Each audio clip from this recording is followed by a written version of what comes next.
Okay, so with resistance, there is the opportunity and preparation needed to take advantage of the opportunity or to seize the day.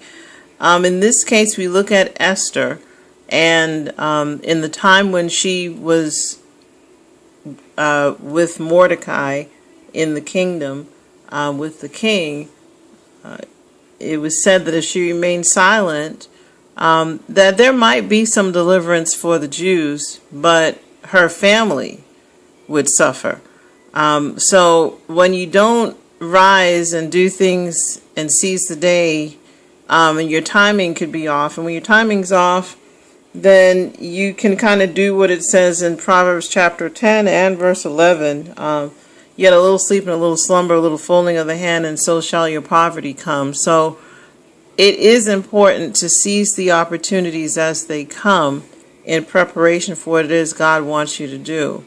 With that being said, it's a little bit difficult and challenging for some folks to actually make the move because they've been so comfortable and in what I call the monument of the familiar. In this case, the children of Israel crossed the Red Sea, and they had 12 stones that they took out of the Jordan River. And according to Joshua's commands, he wanted those stones to commemorate what God had done for them. The only issue is that when you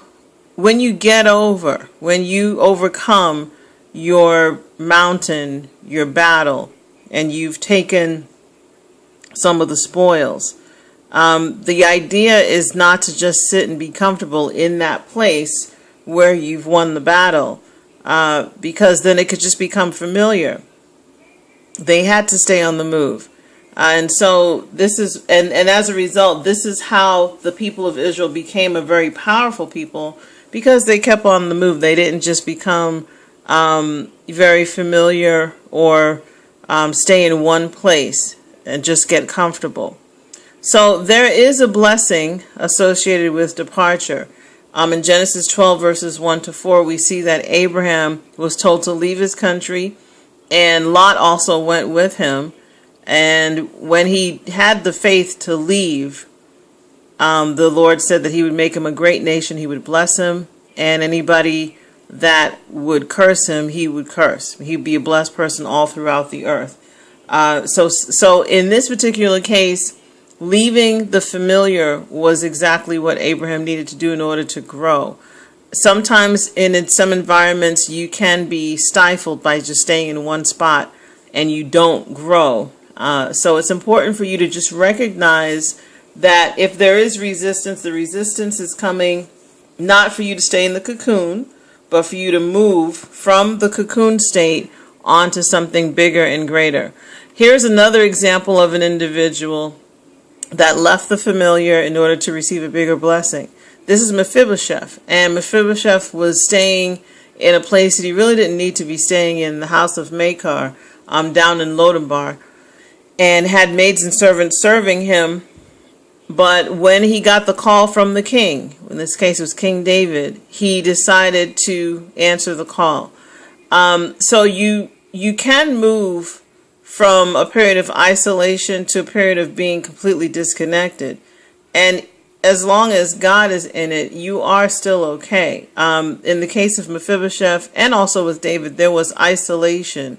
And then they both ended up in the king's house, and both were somewhat disconnected in that regard too.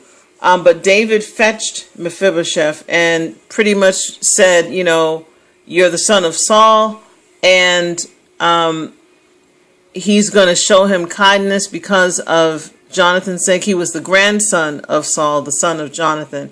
And David said he would show Mephibosheth's kindness for his father's sake, and he allowed him to eat at the table. So this is something that you need to kind of be aware of. Sometimes in the seasons of isolation, God can cause you to just receive blessings as a result. In verse 11 it says, Then Ziba said unto the king, According to all that my lord the king has commanded, shall thy servant do. As for Mephibosheth, said the king, he shall eat at my table as one of the king's sons. And Mephibosheth had a young son whose name was Micah. And all that dwelt in the house of Ziba were servants of Mephibosheth. And so things just kind of changed in a nice way, in the way that it needed to change for Mephibosheth. So now we are on to our third assignment.